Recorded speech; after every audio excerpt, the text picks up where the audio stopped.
Today is February 23rd, 2024. My name is Cameron Wood. We're here at the Ohio History Connection with Martha Pontoni to talk about her work with the Gay People's Chronicle in Cleveland, Ohio.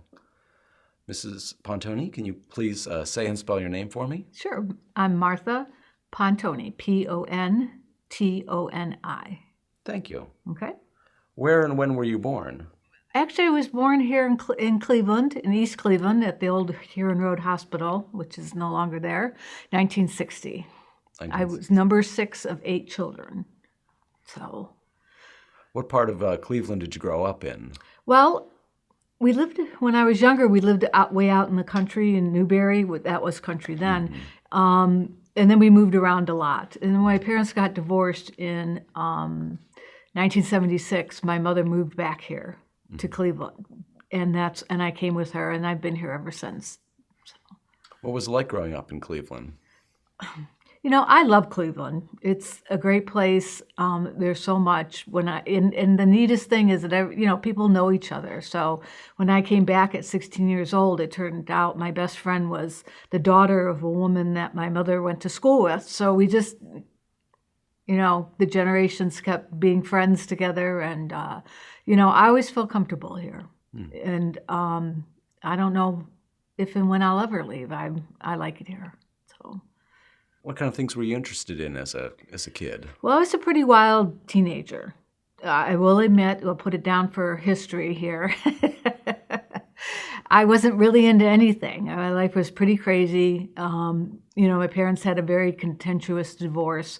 And, when we got back, I just, went a little wild. So I had gone to 3 different high schools, and by the time I got to Cleveland Heights High, I just wasn't interested. But I was very smart, and so I was able to, pull off good grades and, only be there half the time, and the other half of the time be out roaming the city or doing whatever. I did indulge in alcohol and drugs, and, it was the 70s, so everybody was doing drugs and alcohol.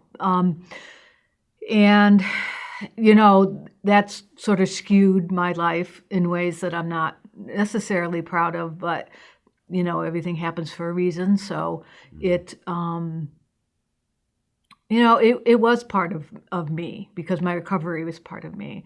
I haven't had a drink since 1982, and I haven't indulged in anything else. I did have an opiate crisis like a lot of people in the 90s. So it's been 17 years clean and sober. And, that's maybe the best thing that ever happened to me besides my son and my family. So, yeah. Congratulations. Thank you. It's got to be hard moving into a new school at the age of 16 after divorce and... Yeah, I went to high school in California where we were living. Then I got back and we lived with my aunt, and I went to high school in Bedford. And so by the time I hit my third one at Cleveland Heights, I was just disenchanted and, totally out to be the rebel, rock and roll, all that kind of stuff. So, yes, it's hard to sometimes describe to someone who hadn't been there because, you look at me now and I have gray hair and lines on my face. But, when I was 17, of course, I didn't, and we stayed out all night, and we used to steal my mom's car when she went to sleep and I did that, and drive around. My brother and I would have parties when she was gone. I mean, it was, what we focused on. Fleetwood Mac's album came out, and that was like gold, and we just, played that all the time, and my brother and I were into Bob Seger, and we played him all the time, and, I can think of all the great, rock and roll albums that came out when I was 17, 18. Tom Petty's came around. It just, I was really into music. And I explained to my kids and that when they asked me what I used to do, because we didn't have a computer, I said, well, I'd lay on the floor and I'd listen to albums. And every half hour I'd have to get up and flip it over and put a different one on. And they're like, really? I'm like, yeah. And I loved it. And that, I would there was a store called Record Revolution in Coventry there. I went down and bought used records, and, that's what I spent my time on. I've worked ever since I was 16 or 17, sometimes as a waitress, sometimes as, a million other things. But, so I could support my record habit and other habits, I guess. And it was a contentious time in my life and a very confusing time. And, it wasn't pretty. Yeah. But, it made me self-sufficient. It made me, able to take care of myself. And, I was always very anxious to start my life, get out there and start my life. So, but that didn't happen until I got sober at 22. Then I really started my life. And I came out because that certainly was hanging around in the background. And in those days, it was a much bigger thing. And you didn't come out in high school, and you didn't come out very publicly. And everything was very secretive. And, you met each other by, glances and looks. And, there were gay bars in Cleveland, but by the time I came out, I was already sober. So that wasn't necessarily a venue for me. But I did meet a lot of sober people in AA. And that led me to the gay culture and my home and my family, my gay family. And, so welcoming and so much a part of. So we were all just young people staying out all night and going to, going to a gay bar to dance or doing conferences and stuff, and getting to know the culture and the people and realizing how I fit in and how I was a part of all that, and I finally found me. We're not really talking about this, but I remember the first time I kissed a woman, and I thought, oh my gosh, this is what they were talking about. All the books that talked about what it was like to kiss somebody. And I was, it's not happening for me. I don't really quite understand. Although I thought maybe, it was normal. But then I kissed a woman and I was like, yeah, this is what they're talking about, right? So, and that all happened, when I felt I was old, like 20, 22, that kind of stuff. But of course I wasn't old then. I just felt that way. So. And where would you meet up at with? Well, at a meeting or after a meeting, or they would have dances, or there was coffee shops, especially on the west side. By that time, I was living on the west side of Cleveland, and there was a restaurant owned by someone who was sober and gay, and we would always go there. They had great French fries, stuff like that. Get to know each other. House, a party at someone's house. But, at the time, and this really does talk about the Chronicle, they were, especially, I can only speak of Cleveland, but there was gay men in their culture and there were lesbians in their culture. And the lesbian culture, stretched from people who were friendly with gay men or actually hung around them, and there was a derogatory term for them, which I won't use, but they stretched from them to people maybe like me that just really hung around with women, but didn't really have an opinion about men. And then there were lesbian separatists who were very, very strong in Cleveland Heights. They were very organized. They did their own thing. So, there was a whole gambit of women, but the two didn't really mix, the gay men and the lesbians, okay, unless you were friends or something like that. But there was no organization that pushed forward a combined effort. And I talk with my hands a lot because I'm Italian. So, but there was no effort that combined the two, right, that got people together. And, I would go to the Michigan Women's Music Festival, which was, a very big deal. And a lot of us went there. And I treasure every moment of that. That's a whole other story in life. But there were people like me who felt there needed to be a middle ground, who didn't hate men, I don't think the separatists hated men, but they wanted to be separate, right? So, didn't necessarily want to be separate, who had gay men friends and women friends, and, just thought that, the political climate, of course, was very oppressive. At the time, and there was a conference on Case Western Reserve campus that was like this big deal, and I went every year, and I saw the movie Harvey Milk, and I cried, and I sat through 3 settings of it, And I'm not trying to sound dramatic, but that's really what happened. And I said, I'm going to be like him. I'm going to do something. His death was just so horrific and, such the end of something that was so important. And, we're going to do this in Cleveland. And I will say right now to anybody who's watching this, being gay in Cleveland was so much different than being gay in San Francisco, and maybe even different than being gay in Columbus, okay? Because we had Ohio State's here, and so there was more people who came in from places. But in Cleveland, if you came out, your mother knew about it, your father knew about it, your grandmother knew about it, everybody knew about it. And that was such a much bigger risk. Okay, so if you go to some place where nobody knows you and you come out and you're gay, well, then you are. And I'm not taking anything away from them. But it was a different process here. Mm-hmm. And when I say here, I mean in Cleveland. And at the time, there were very few people who came out. And there was one man, and I'm going to speak his name because he was a very brave man. His name was Linus Harrell, and he owned this shop called Body Language, which was a sex shop, but also bookstore.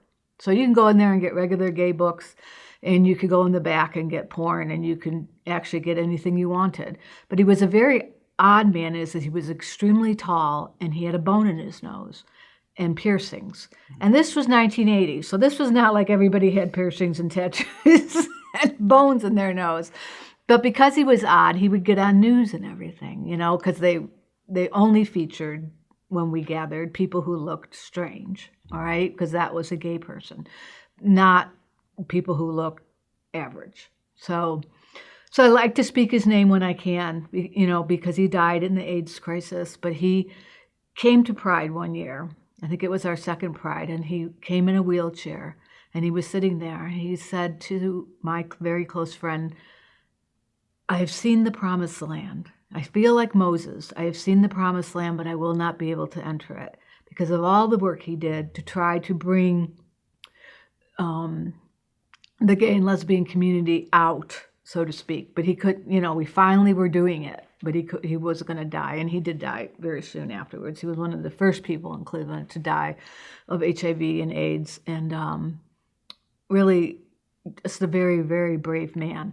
But he was at the conference that I was speaking at KWIR, and that's where I met him.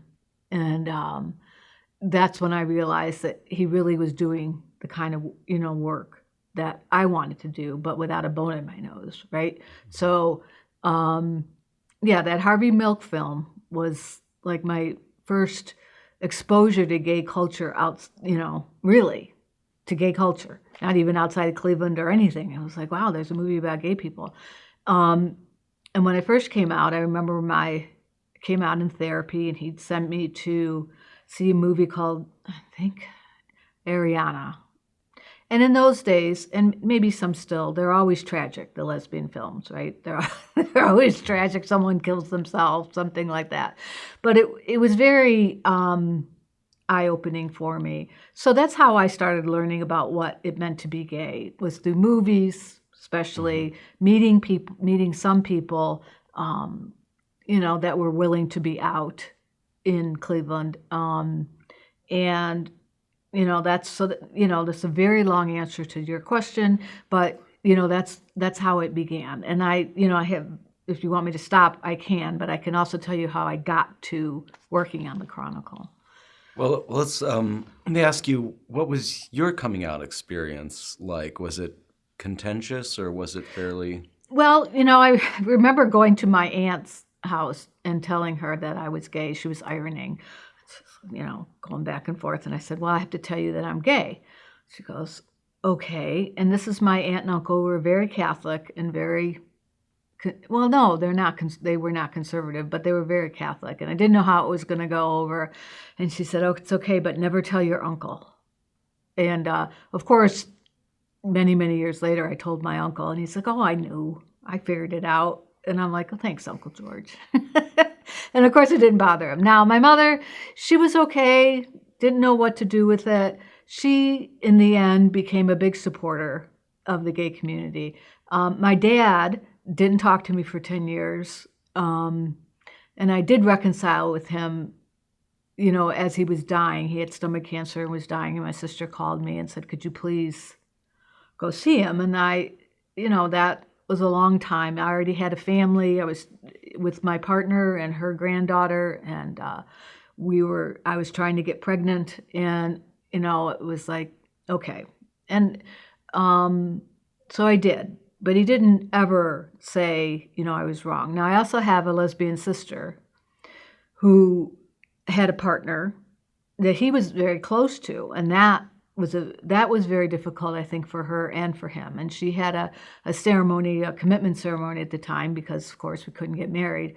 And I went out to be part of that, and he wouldn't come. And I think that, that was a bigger story. I was already, when I came out in a big way. I was out in Cleveland. I was in the papers. I was in the newspapers. I found out later that somebody, and I don't know who it was, would send him all the clippings. And he, when he passed, he had a file, with all my stuff in it. So, so he was unable to deal with it. But my mother, she figured it out. She figured it out. And when I became more out and more open in the city of Cleveland, more people knew my name, and of course it was her name. She did get some harassment at work, I found out later, for that.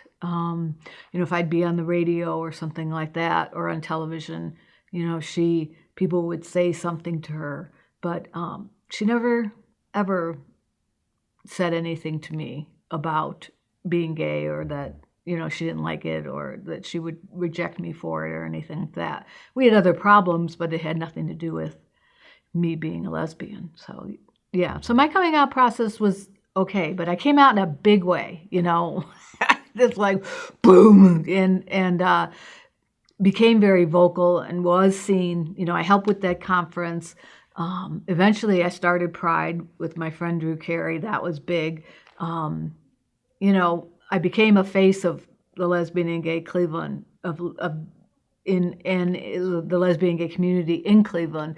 And I remember my friend Bob Downing, who helped start the paper with me, someone said to him, who told her she could be the spokesperson? And he said, well, are you willing to do it? And, of course, they wouldn't. They were not willing to do it. But I had this drive. I wanted to be political. I wanted to be there. I had, I didn't have an agenda other than to get people to come out. Okay, I didn't have an agenda for gay marriage. I didn't have an agenda for a statement in Cleveland that's a non-discrimination statement. I didn't have any of that. I just felt there were two things I felt that were really important. One was that gay men and lesbians had to work together. Again, like I said, they did not. They even lived on opposite sides of the city, and I wanted people to be able to be who they were, and say who they were, and stop living in the closet, because it was kind of almost literal in those days. You were very, very hidden.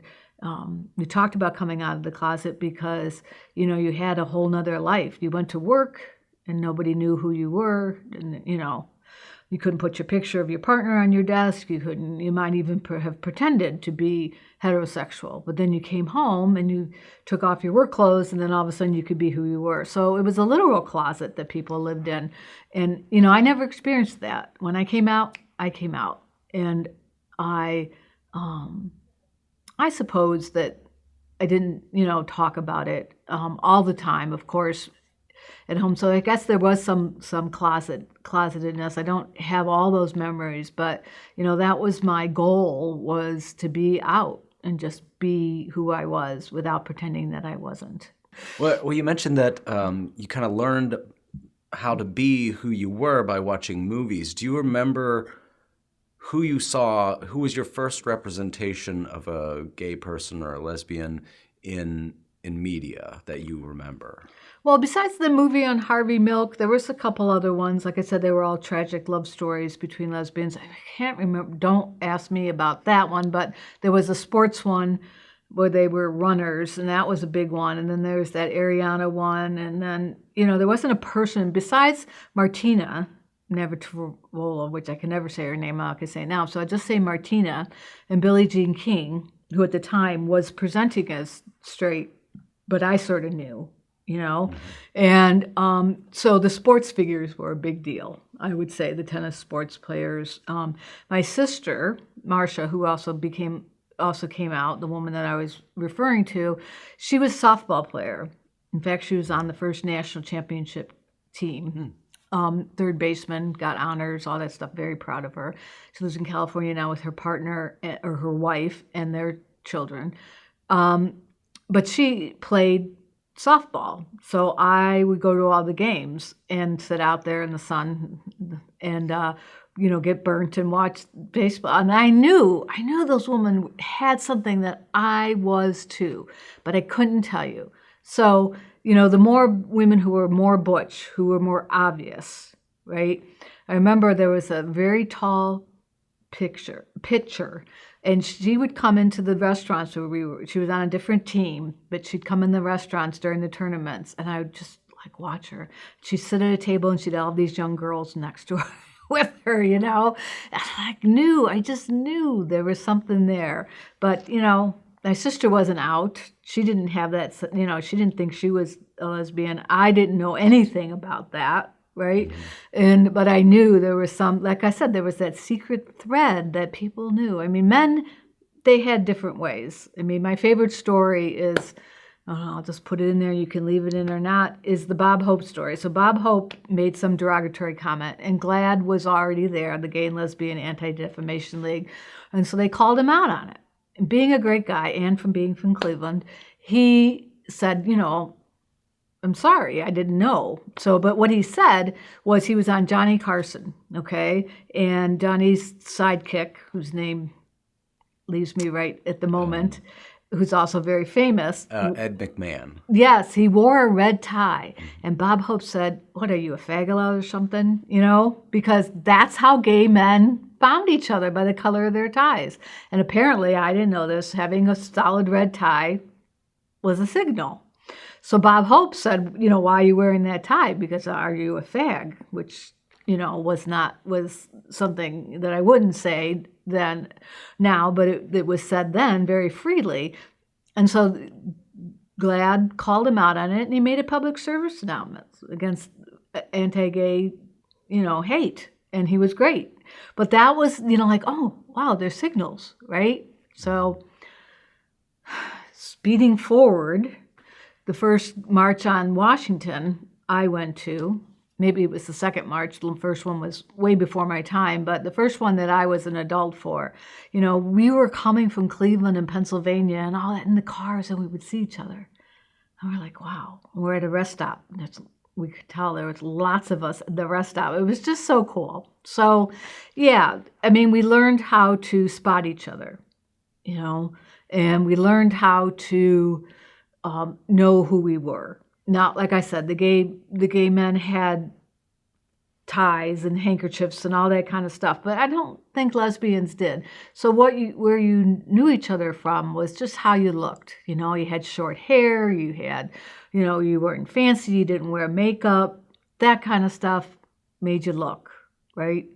Well, it was always a game, lesbian or I forget what they called it, Amish or something. But, when we looked at women, were they really, because they were very short-haired and maybe masculine looking or something like that. We don't do that. I don't do that today. But, then, you were looking, you were always trying to find other people that looked like, that were lesbian, And I remember a woman who became a very good friend of mine was in my accounting class at Cleveland State, where I eventually went to school. And she goes, I looked at you and I thought, you're a lesbian, but you had bright red nail polish on. And so I didn't know if then you were, so that I, dabbled in nail polish at the time, I guess. I don't remember this part of my life, but she said, it made me think twice, but then I saw you somewhere else, and then I knew you were a lesbian. And she and I became such close friends, and she died of breast cancer probably 10 years ago now. But, you know, a lot of lesbians died of breast cancer. That's a whole nother lesbian health issue, you know, because we didn't go to we weren't going to gynecologists, we weren't having children, you know, so we didn't have all that. And it was and is a scourge in the lesbian community, breast cancer. So, but anyway, so we try to see each other by our looks and our actions and things like that. So that's the answer to that question. So how did you get involved with the Chronicle? Chronicle, Okay. yeah. So the Chronicle was started by a man named Charles Callender, who was an anthropology professor at Case Western Reserve University. So he also thought that we needed some kind of, you know, again, for the young people here, we didn't have the internet. And so newspapers were very, very important. And so actually, I'm sitting in my therapist's waiting room, and he's sitting there, and he happens to have some with him. And I asked him what there were, and we started talking. And I said, he goes, do you want to help? And I'm like, yeah. And so he gave me his card. So we were done with our respective therapies, and I called him. And I got involved. I started going to places. There was a man, organist, but he also taught music at a Catholic school. And when he came out, they fired him. So that was my first big story. I being also Catholic at the time, so I'd already gotten sober, but I was, you know, searching, and I got involved with the gay Catholic people, who have a name that I can't remember, and so that was another way to meet people. But, you know, his story was my first story for the Chronicle. So I started writing stories. I was a good writer. I always thought I might want to be, you know, a journalist, and so, you know, I was newly sober and trying to figure out my life and trying to figure out who I am like any 20-year-old. You know, my son is about this age now, so I watch what he's going through and I see it through very different eyes, but it makes sense what I was doing because he's doing the same thing, trying to figure out who he is and, you know, where he fits in the world. And so I started writing and I started getting involved and I started doing the accounting for you know, subscriptions, sending out subscriptions and taking in the money. And so I had a little bit of part of the administration. Well, Charles Callender was a chain smoker. Like when you think smoker, chain smoker, that's him. So totally lighting another one. He got very sick. He went to the hospital and he died. His heart exploded, just sort of like Lucille Ball's. It sort of separated and he died instantly. And 100% from his smoking. Well, you know, we had a Chronicle, we had a light, and he didn't have a will. So it was very scary. We didn't know. And the lawyer who took care of all of this, after a lot of going back and forth, he said we could come in, but we could only take stuff that was related to the Chronicle. So, you know, we typeset in those days where we typed it all in and then it printed out on a long sheet of paper and it was pasted down. I didn't know anything about that, but I went and got everything that was related to the Chronicle. Now, he had a lot of recordings of gay men that he had. I don't know what happened to them. I think that they might have gotten thrown out, which just breaks my heart. But because he had no will and he had a niece or a nephew, you know, from someplace that came in who didn't know what to do with it, sort of a regret of mine that I didn't insist that we take those two. But we did get all the Chronicle stuff. And so it came to my house. And we didn't do anything. And then one day I got a request because I had the P.O. box for a subscription with a note saying, I haven't seen you anywhere. It's really important to me. And, you know, I was bored and I didn't know what to do. I was like, okay, let's do it. I talked to Bob Downing and I said, we should do this. And he's like, okay, let's do it. So we did, and we put our first one out, and it looked like a PTA letter. It was 11 by 17, folded in half. And I am not the world's best speller. In fact, I am the world's worst speller. And there were so many problems and so many, you know, it really looked like a PTA bulletin that some 10-year-olds had put together. Well, that was the way people came to us. And we got a graphic artist and we got help and we got writers and people who called us and said, listen, I want to help. You know, this is really embarrassing, you know? Yeah. And that's okay because it worked out. and that's what we did. We were all volunteers. We would write I would write the stories under many different names. I would let somebody else edit them for spelling, and fixing things up. And we had Word and all that, but obviously the spell checker didn't check everything in those days. I mean, really, the tech that we put together. I remember we bought our first printer where we could print out our own stuff. It was $1,000. It was a big deal. It was a big laser printer, I actually may have it someplace because it came back to me, and I thought that, was my first thing that we bought, as a company from getting subscriptions. We had money, so we bought this printer so we could print everything out, cut it up, because the headlines, honest to God, we put the headlines down rubbing on that rubbing typeface, right? Because we didn't have any way to print bigger then. And we had a printer that, was one of those back and forth ones, and I have the sound, but I don't have the name. And we would have we'd have dinner, we'd rub everything out, we put, and then we take it to the printer in these big sheets, two 11 by 17s together, so 22 by 11 sheets of where we had put it down, and then they printed it, and we would go get it out. It was out in Twinsburg because they were the only ones that printed on newsprint when we finally went to newsprint, and then we would deliver it. And Bob was in charge of delivering and the drivers, and I was in charge of the writers and everybody else. And we just thrived. I mean, we just got bigger and bigger. And at the time, I worked for the NARAL, we talked about National Abortion Rights Action League up in Cleveland. And, I actually hired somebody. We found a place on the west side, and I moved from the Cleveland Heights to the west side, which was good. And, we hired someone to run the office, answer the phone. That's how we could get to each other and do that. But I wanted to be part of it. So believe it or not, I started a printing company to support the Chronicle. And it was called Alice Paul Printers and Mail Service eventually. And we did mailing for people, putting labels on pieces of mail and sending it out, because again, that's how people communicated for a very long time. And we don't do mail very much anymore, though some people still do. It is actually a very effective way to get people to your website. And so we didn't have websites yet. So, it was all very starting, right? And so I'm trying to stay at the beginning and not how we ended, but we did find a place on a lot of it was done in my house in Cleveland Heights, right? And I remember people thinking that we must be selling drugs because we had people coming and going at all hours. Brian DeWitt joined us, and he was the editor supreme. So anything I wrote and anything he would fix. And he would be there all night because he was a very precise man. And I, of course, am not a very precise woman. So he would fix everything up, lay it all out, get it together with the graphic artist at the time. Dale Gallus was our first graphic artist, and then Christine Hahn took over.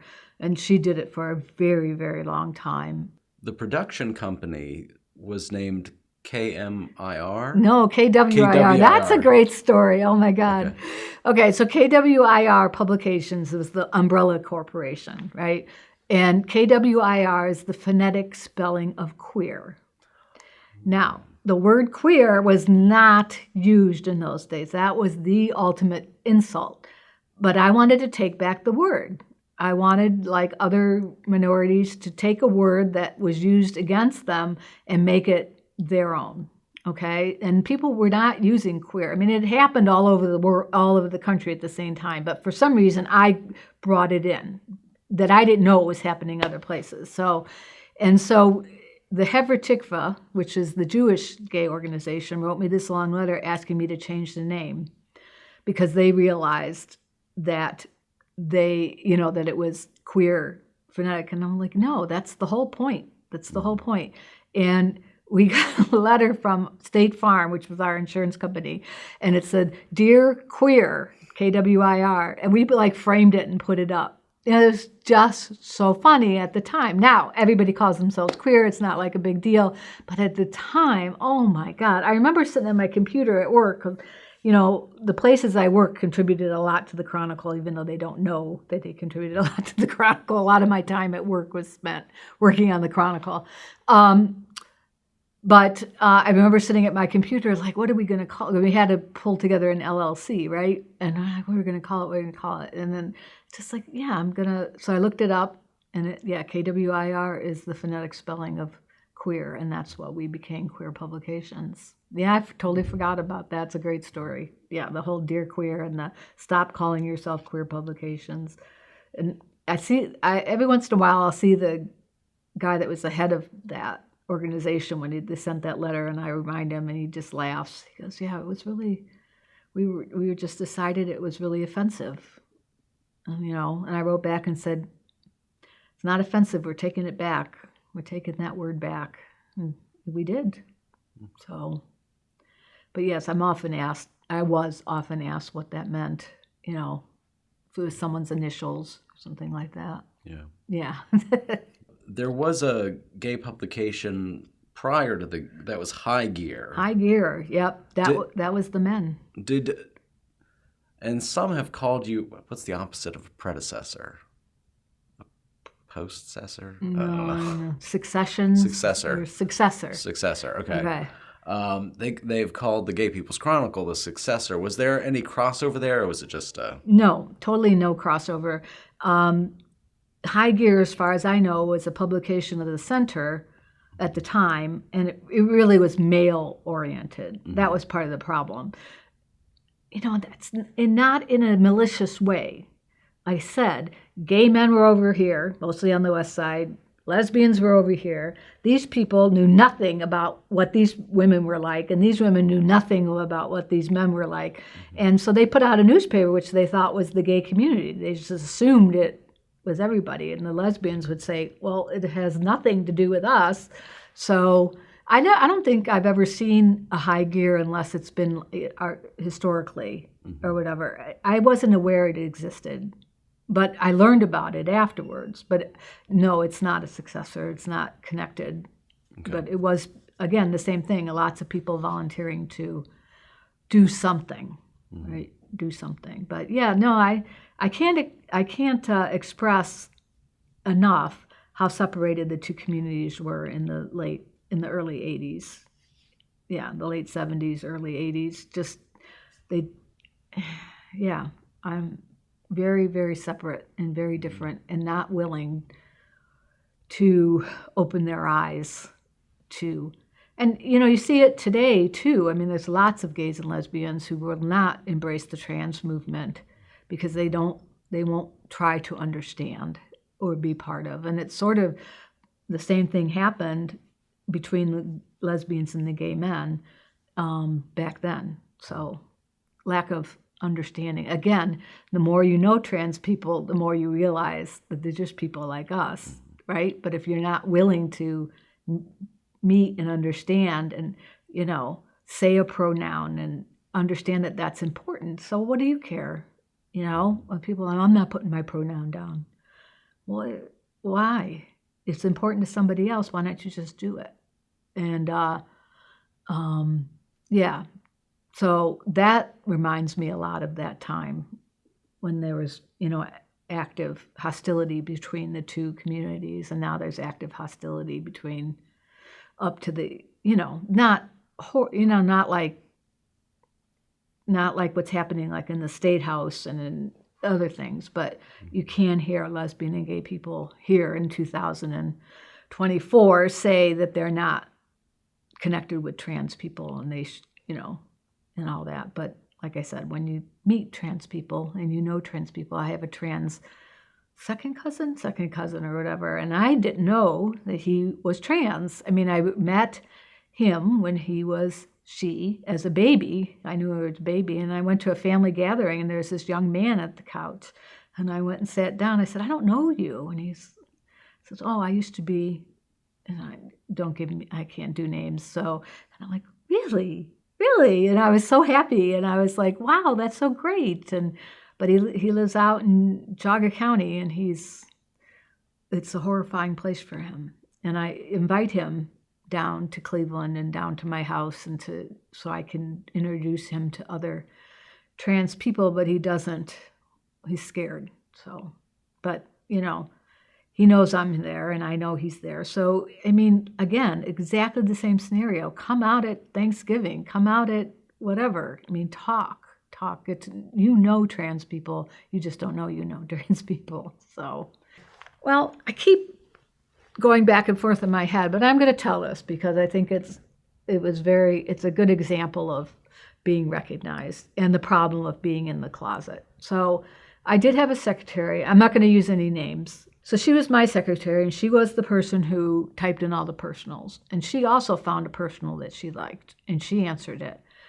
And it was someone in Mayfield Heights. It was another woman who was, her husband had died, and her kids were, whatever. And the two of them became lovers and, had a nice relationship.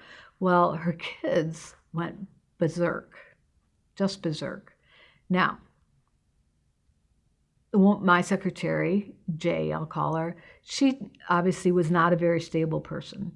But her story was that she and this woman made a suicide pact because her children, the woman's children, I call her M, would not leave them alone. And so they did a suicide pact. So she actually shot M in the back of the head, and she was supposed to shoot herself, and she did, but she didn't kill herself. Well, of course, she was arrested, and it was a big deal. And everybody, murdering lesbians, also a movie trope.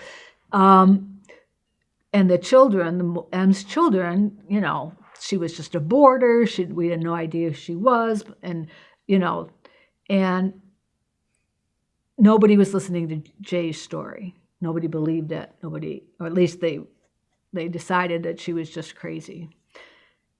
And the plain dealer at the time, Marion Sharkey was the editor, and they wrote the story and only from the M's children's view. And so I wrote an editorial saying, you didn't do any work. You didn't ask anybody if there really was a personal. You didn't ask anybody. And I said, I'm sitting writing this with M's personal in my hand that says she's looking for a woman lover. And I said, you could have called me and asked me. And I said, I'm not in the habit of releasing people's personals, but I'm releasing this one because you guys really blew it. Because in reality, if Jay had said she met her through a personal, why didn't they call us and say, is that true, right? That would have been a very typical reporter's question, right? Well, Marianne Sharkey called me like the next day and said, you're right, we blew it. We really blew it. And I said, you really did. And they did it. We changed something. The Chronicle changed something. And they still put in the M's children telling adult children saying she was not, but they did put Jay's side of the story in. Now, I would never condone what Jay did. Totally wrong, and she went to prison, and she deserved it. I was not against that at all. What I was against was, her being so totally discounted without any research. And Jay actually did get out recently and wrote me, and I haven't answered it, and I won't answer it, but it was a sad time for that woman, but it really illustrates.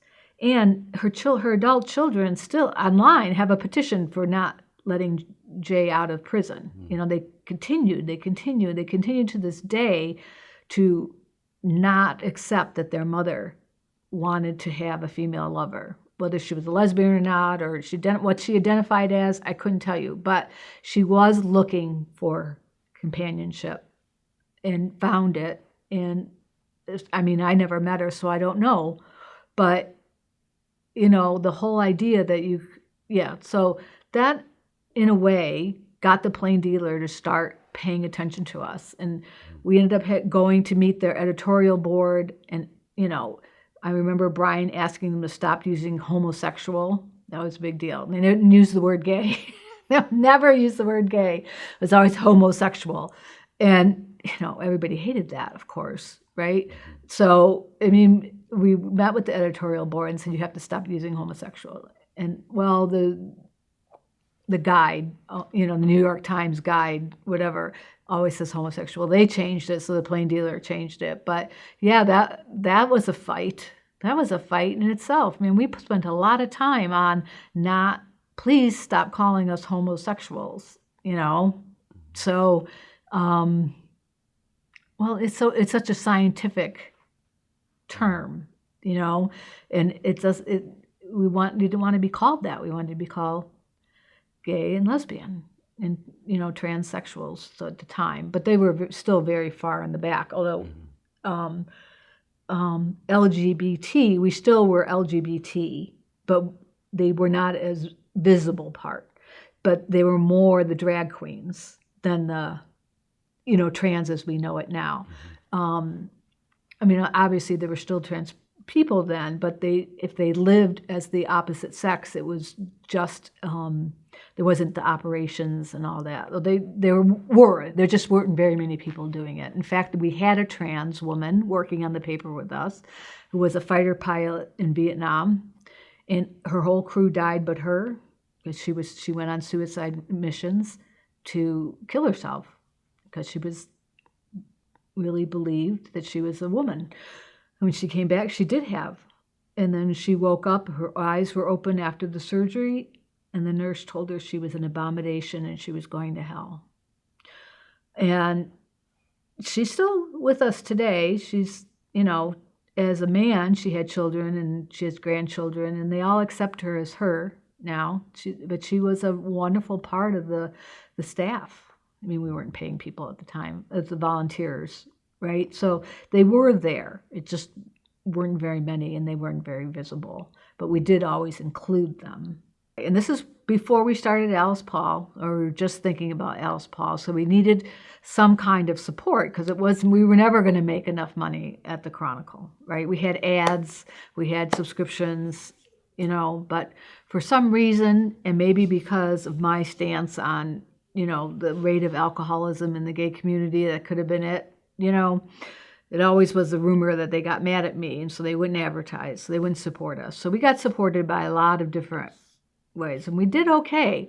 But we were at my kitchen table again, or my dining room table. The papers would come back, and we'd stuff them in envelopes, and then we'd put stamps on the envelopes. So with a plain brown envelope. And actually, my mother would come over and help. She loved doing that, right? Because everybody liked to talk to her, and she was a talker just like me. But she would talk about me, and, all my life story was very aggravating to me, but she was always very supportive, thank you. And so and I thought, we got to come up with a better way, because we had 1,000 subscriptions. I bought a postage meter. I rented one, or at least one.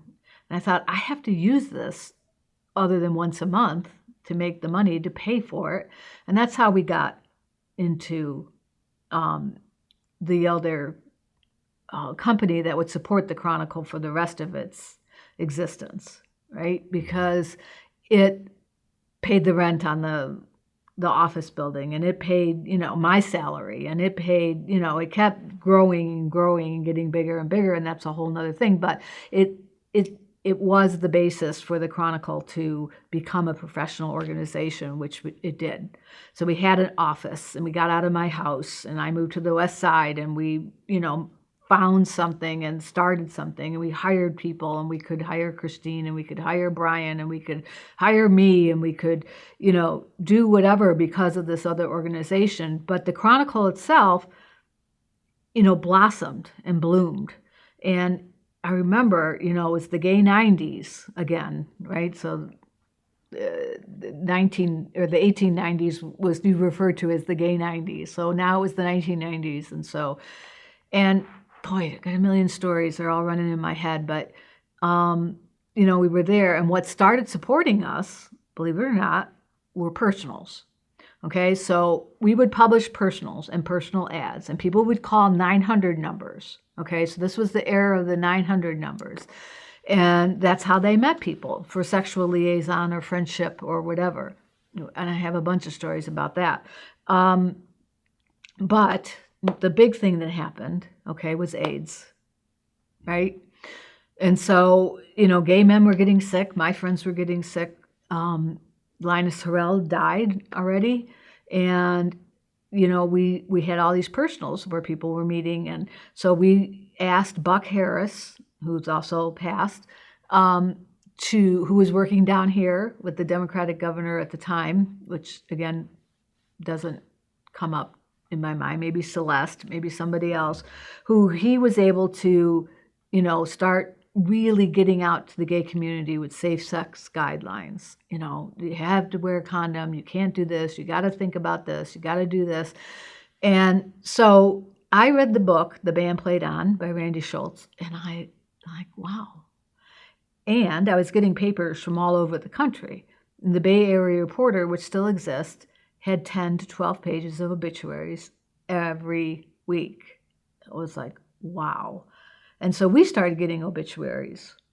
And that was a big deal. Okay, so if you were gay in Cleveland, or you lived in San Francisco, and you were gay and you died of AIDS, your mother and father would come to your apartment and take everything. I cannot tell you how many people I know that happened to, because they had no legal whatever. And they would say, well, this is his apartment, so this must be everything, and I'm just going to take it. And there was a gay man that was friends with, whose mother was a friend of my mother, again, all these connections that happened to, and he had to move back to Cleveland because his partner's parents came and took everything, like everything.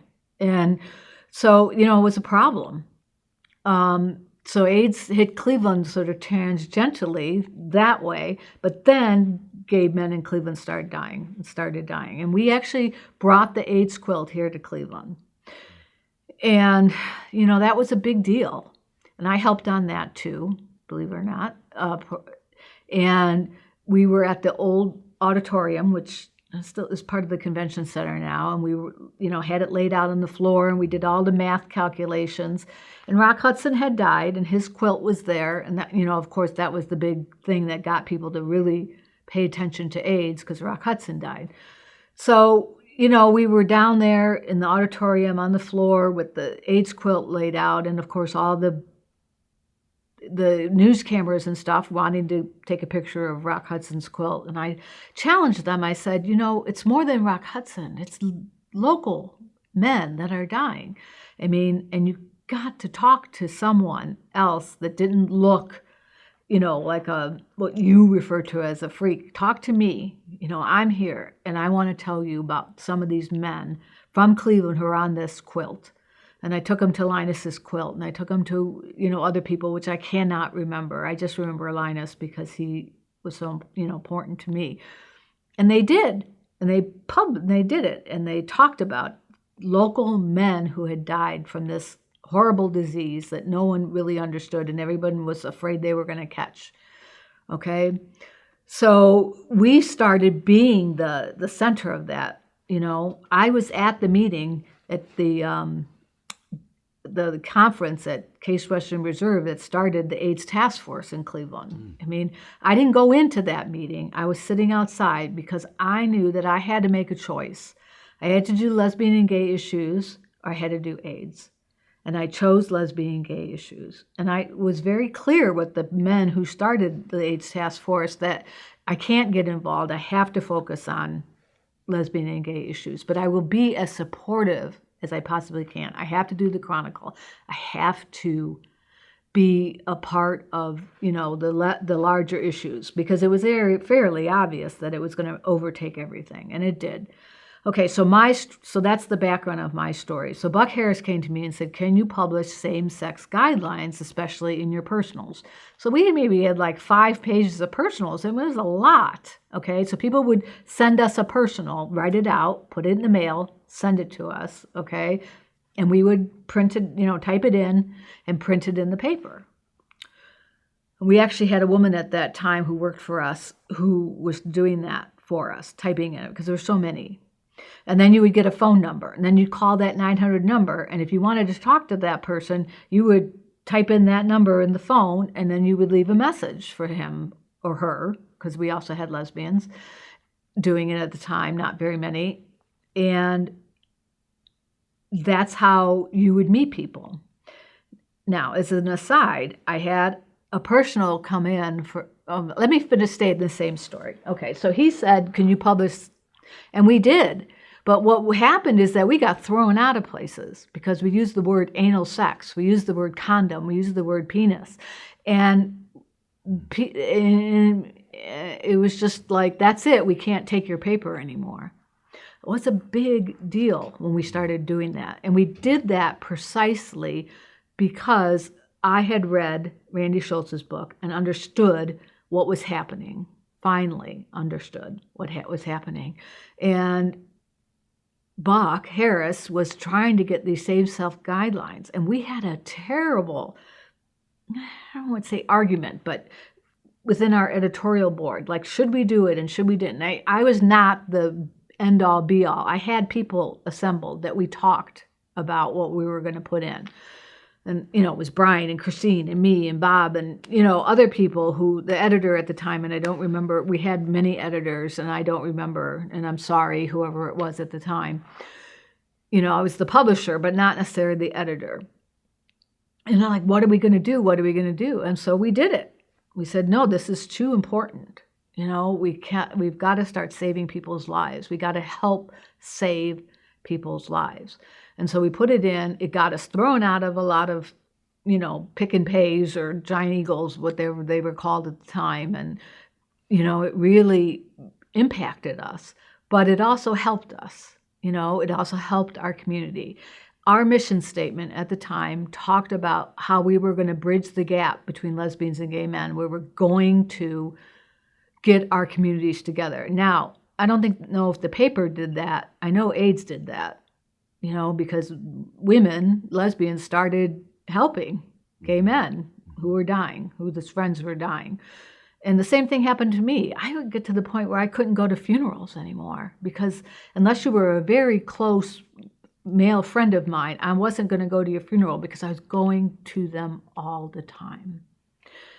And people that were so dear to me died, many of them. And my roommate died. I was living with a man who had AIDS, and one day he was very sick, and he came in my room, and he crawled in my bed, and he said, Martha, this is it, I'm done. And I'm like, oh no, Larry, we're going to be okay. And I held him, and it's like, I said, but we got to take you to the hospital. So we got out of bed, and we got dressed, and we took him to the hospital. And I remember very clearly we're headed into the Cleveland Clinic, and he had to stop and throw up in the grass because he was so sick.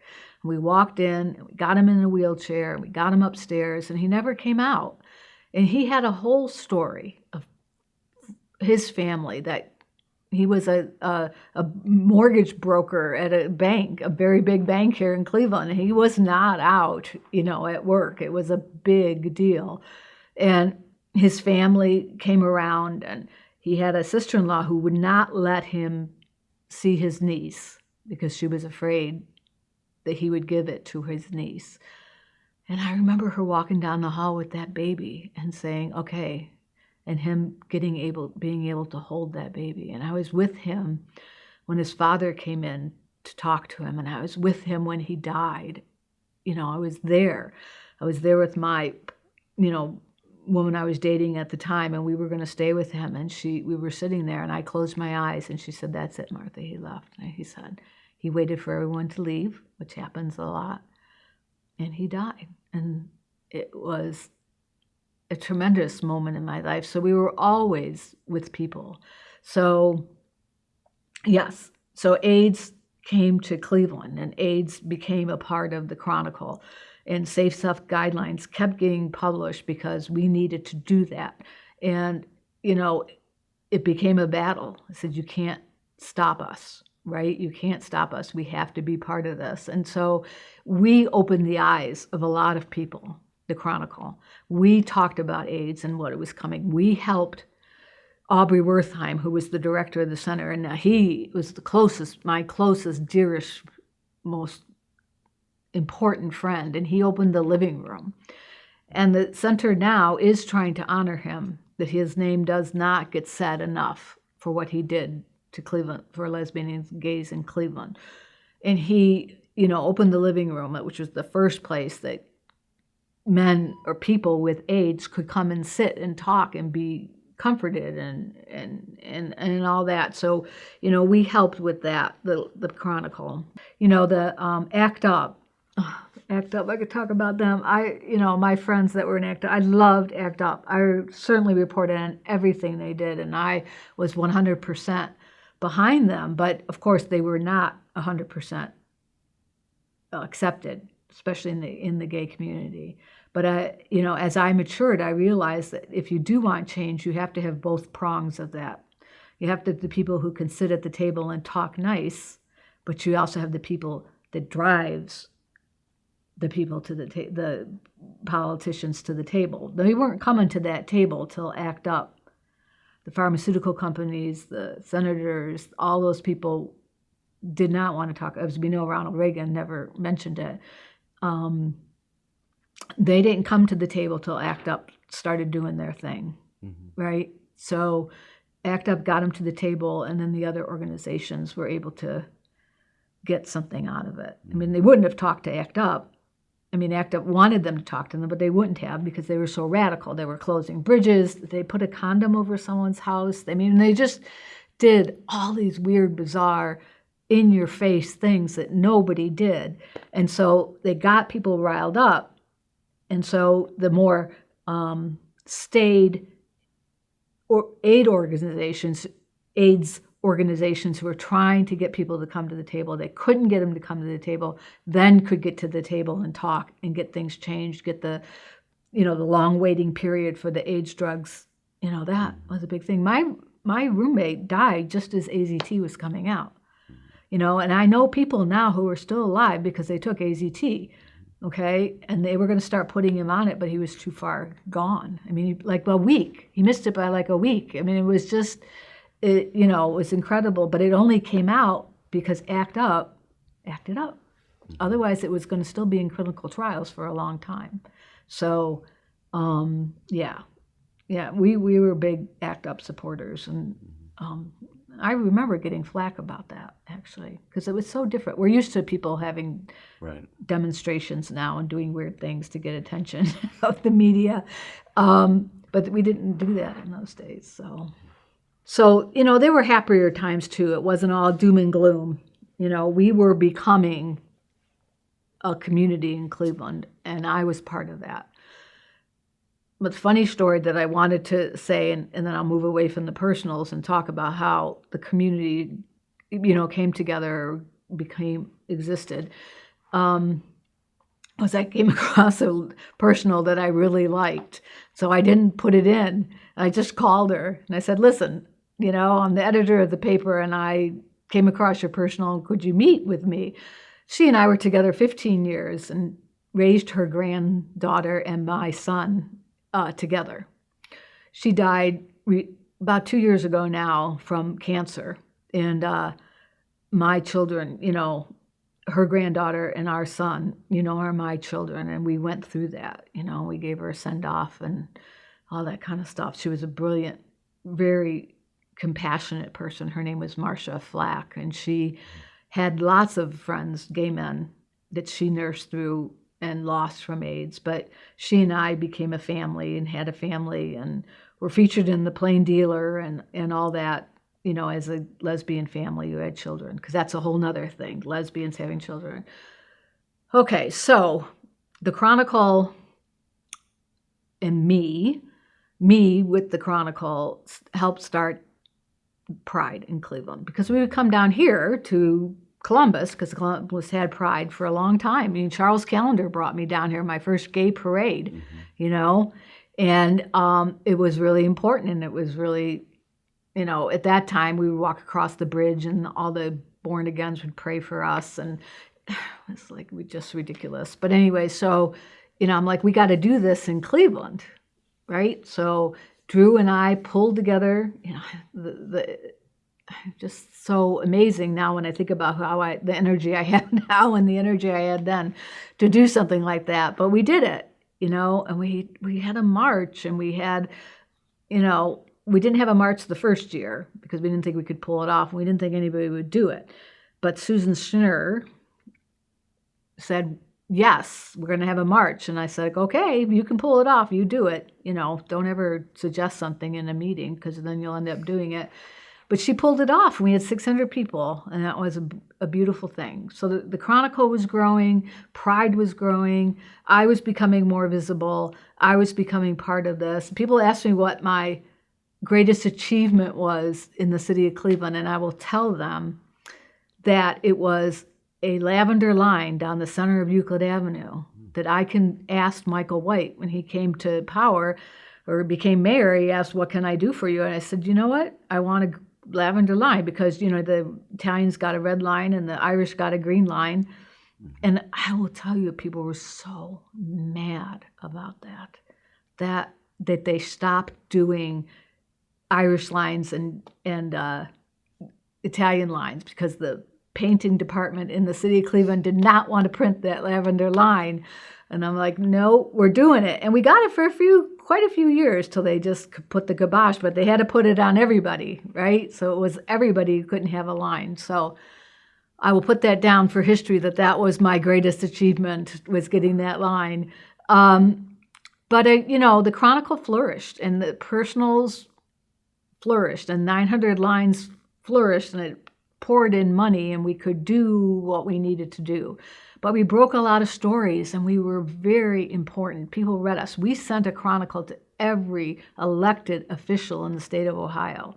Whether they opened them up and threw them out, I didn't care, but they got them. We personally put them in the mailboxes at the council. I mean, we just we are here, we are queer, and you're going to listen to us, and this is what's going on in our lives. So here's a good story. So I'm working away at my computer, and someone pages me and says, the White House is on the phone, Martha. And I'm like, oh my God, it's like just another crank call, but I took it. I'm like, hello. And they're like, this is the White House. Is this Martha Pontoni? And I'm like, this isn't the White House. And they're like, oh no, it really is the White House. And I'm like, okay. And it sounded pretty official. So I'm like, okay, Al Gore's coming to Cleveland, Vice President is coming to Cleveland, and he wants to speak to community leaders. And I understand that you're the publisher of the Gay People's Chronicle. And I said, I am. And she goes, would you meet with him? And I'm like, oh, absolutely. And I'm like, I was so thrilled. So I get to this room in City Hall, and we all have our name tags on. And he comes in, and we're all standing in a circle, and he wants to talk about community issues. People going around, and they're talking about themselves because they're all politicians, and he's getting really frustrated. So it finally gets to me, and I said, well, I'm the editor of the Gay People's Chronicle, and I want to know why those security guards put on gloves, Playtex gloves, when the gay people came to the White House. And he's like, he rolls his eyes, and he's really good at calling you his first name. He goes, oh, Martha, that was terrible. And you're right to be upset about it, because that was the issue of the day. And so the first openly gay people walk into the White House, and the security guards put on plastic Playtex washing gloves, big yellow gloves, to handle them as they go through. And, so people were, of course, outraged. And so I mentioned it, and he said, Martha, when the first Black people came into the White House, they did the same thing. He said that their own entity, the White House security, Capitol security, said, we can't control them in the least. And he said, if you talk to Carl Stokes or one of those people, tell you they did the same thing to them. And he was just so sweet to me. And then when it all broke up, he called me over, and we talked. And I'm like, yeah. People say, well, who's the biggest celebrity you ever talked to? And it's like, well, it would have to be Vice President Al Gore, who actually wanted to know about my life and how things were going and, what was important. And, I don't remember my exact conversation with him because it was a long time ago, but it was about AIDS, and it was about coming out, and it was about, being seen and not being hated and not being, tried to be pushed back into the closet. And, we had stories. Now, one of our biggest stories that brought us all kinds of awards, there was a point in Cleveland that the Chronicle was like the fifth, or the fourth, or the fifth, maybe something like that, biggest gay newspaper in the United States. You know, and I was part of the Gay and Lesbian Newspaper Association, and I went to D.C. to be a part of that conference to talk about that. And, you know, there are some journalists that were with me at that conference that have become, you know, major players in the media now. So not me, but them. But, you know, we were there. And the very most important story we did, it was about a young man at St. Ignatius High School who killed himself, of course, because he came out and he was not welcomed at St. Ignatius. And Doreen Sudnick, who was our editor at the time, wrote this story. I remember it so clearly that it was in the middle section. You know, you opened the paper and there it was. And it was because his mom wanted his story out there, okay? His mom was his champion.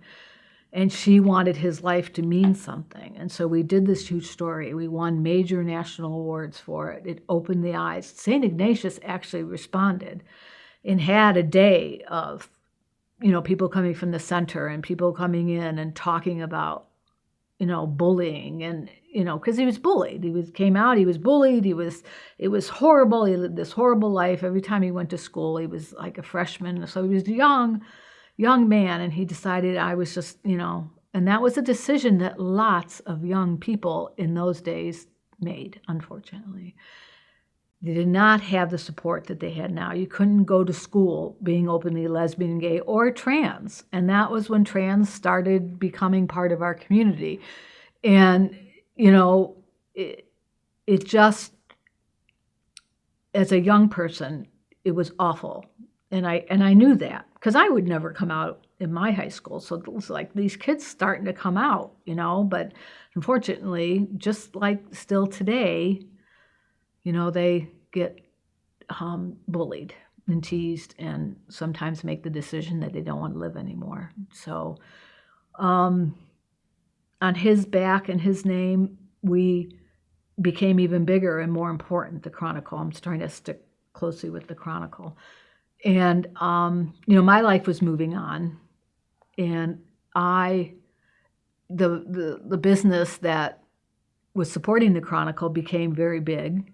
And, you know, we were the place that the Democrats came to do their mailings and all that kind of stuff. So it became its own business, very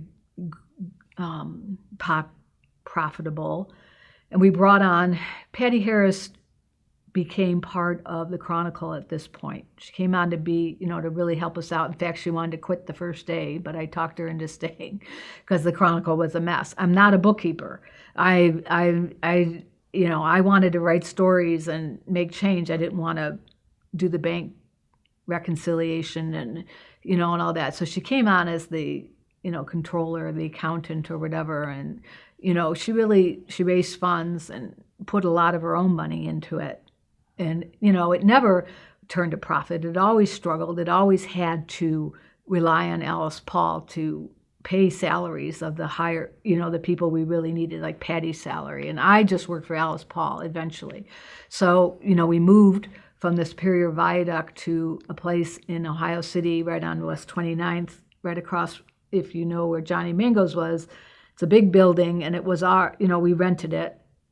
We had 2 floors for a long time, and then we moved down to 1 floor. But the Chronicle was upstairs, and we were downstairs. And, you know, we all worked very, very hard to keep the Chronicle going.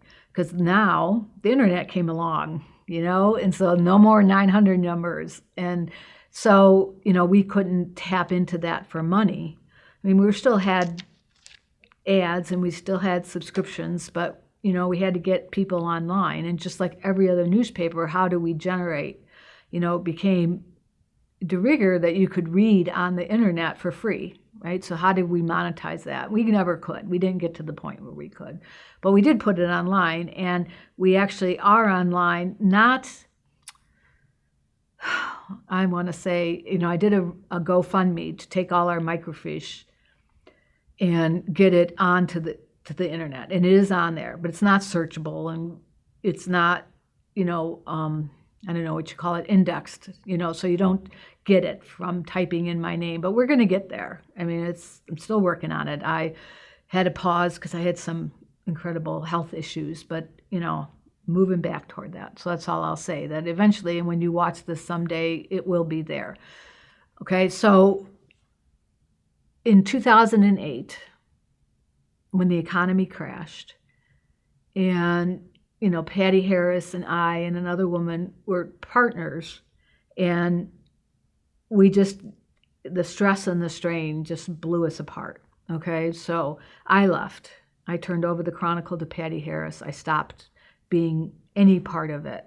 She was the biggest part of it and really ran it in the 2000s. Okay, the late 90s, the 2000s, because I had my son in 2000, and that's what I wanted to do. That was my focus. And so she was really running it. So when 2008 came, Alice Paul did all the mailing for Barack Obama in the state of Ohio. It was a huge undertaking, and it was wonderful. And we did it. We got through it, and it got us enough money to pay our debts, and we closed. And I was done. They were done. So Patty Harris took over, and she did run it for quite a while after that, and then she let it go. And that's the reason why we have the microfiche, because it just wasn't, the archiving wasn't thought of when she closed it. So but it ran its course. It went from a place, people, those brown envelopes, we always used brown envelopes at the very end, okay, because there was so many closeted people who relied on it for how they reached out. It became, I had a guy stop me in the post office because he saw me taking out all the stuff from the Chronicle mailbox, because of course we get a lot of stuff by that time. And he said, "Are you the one person associated with the Chronicle?" I said, "Oh yeah, it's mine." He goes, "It saved my life. It saved my life," he said. I'm like, "It saved your life?" And he said, "Yes, because I live in a small town, and it was what I knew about being gay." Like you asked me, how did you learn about being gay? Well, the Chronicle was what taught people about being gay for decades, right? But it's run its course because the internet came and there wasn't newspapers anymore. But, I'm very proud of what we did. And, when I leave here, I'm going to think of 10 million other stories of lives we affected and things that happened, and, how we got, what made us what we are. And, we had the attention of the plain dealer. We had the attention of the mayor's office. We had the attention of, I hope, the State House. I don't know. We tried to do a Columbus edition down here. Went back and forth. Sometimes it worked, sometimes it didn't. But it never took hold like it did in Cleveland. So the Chronicle was something. People knew the Chronicle. People read the Chronicle. People knew who I was. I became a very visible symbol in the city of Cleveland. And I was the first openly gay, lesbian gay person appointed to a board in Cleveland. I was on the police review board. Now, there were other gay people involved in the administration, of course, but they were not openly, okay? And now there is, and there, more people are out, of course, and there's all kinds, I rather retired for wanting to work with my son, mental health reasons, physical health reasons. I've been away, and this whole thing feels like my Gloria Swanson moment, where I get to come back and, relive the old days. But yeah, other people took over, as it should be, and young people are doing what they need to do now, and they roll me out every once in a while and ask me about gay history, and I'm willing to talk about that. Like I said, I have a million stories, and I could talk for hours. But the Chronicle was a very important part of the gay and lesbian history in Ohio. Okay, so because it wasn't just Cleveland, our subscriptions were all over Ohio, and people in small towns got them. And there was a person who, when they wanted to out somebody, would take a Chronicle, roll it up, and mail it to them without a brown envelope. And at their work or something. It was horrible. And people would call us and say, why are you doing this? I'm like, we're not doing it. It's not us. It's some kind of bandit, who was doing something like that. So it was used as a weapon, it could have been, but it was also used as a refuge. And I think that's, the part that I'm, most proud of, I guess, was just how it really allowed people to do what I had envisioned, was to come out of the closet. I never asked anybody to do more than that. Just speak your truth, come out, go to Thanksgiving, talk about being gay, come out. Because people will stop hating gays, this is my thought, if they knew gay people. And they did know gay people, they just didn't know they knew gay people. So you have to say that you're gay, so they can say, oh, well, I like you, so, maybe I don't hate lesbians and gays. And we did have a good run there. And then when this whole gay marriage thing, when that happened, I was so surprised, took me by surprise. I was behind it 100%. I got married. And when they said by the state of Ohio, I burst, I pronounce you wife and wife, I pronounce you married by the state of Ohio, I burst out into tears. Because that was incredible.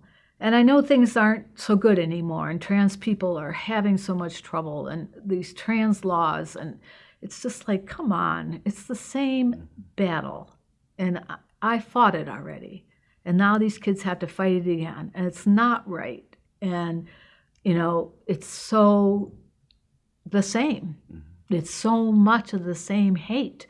And the same words even sometimes. And I said, oh, that people, I got death threats all the time. I got people, I was on a radio show, and when I left, I turned it on, and they were talking about how ugly I was and how fat I was and how, it was just personal attacks after personal attacks after personal attacks.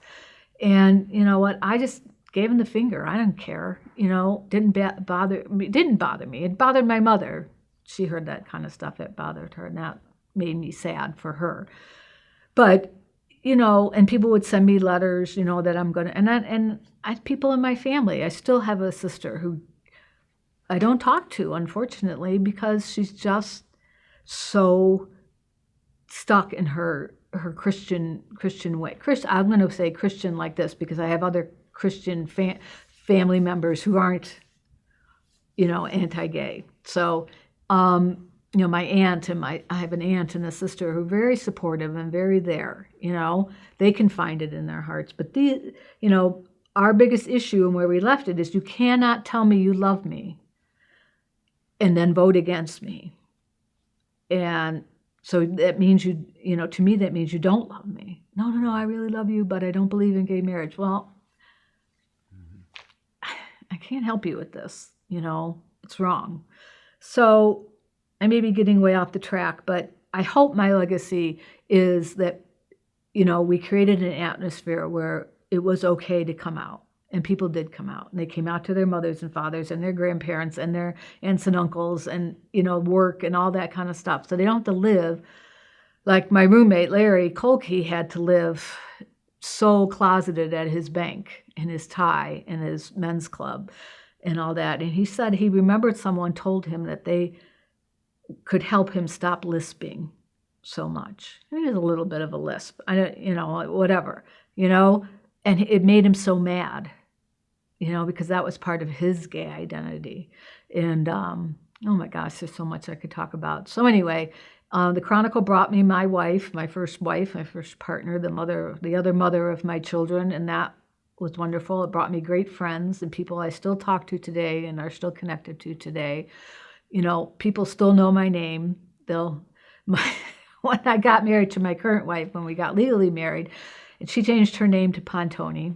Her name is Kelly Pontoni. And when we first got together, she was Martha Pontoni's wife. Well, she has become a great artist and greatly known in the artist community. So now I'm Kelly Pontoni's wife, and that's fine with me, And actually, so convoluted. My sister and her wife, who live in California, Cindy, her wife, my sister's wife, aunt, who lives in Ohio, said, "Oh, I'm going to a art and I see this name Kelly Pontoni. Is that related to your or what? So it's going back and forth across the country. The names. So, and I'm proud of that. I don't know. My father would be proud of it. I think my mother would be very proud of it. And I'm proud of it. So the name Pontoni is going to mean something.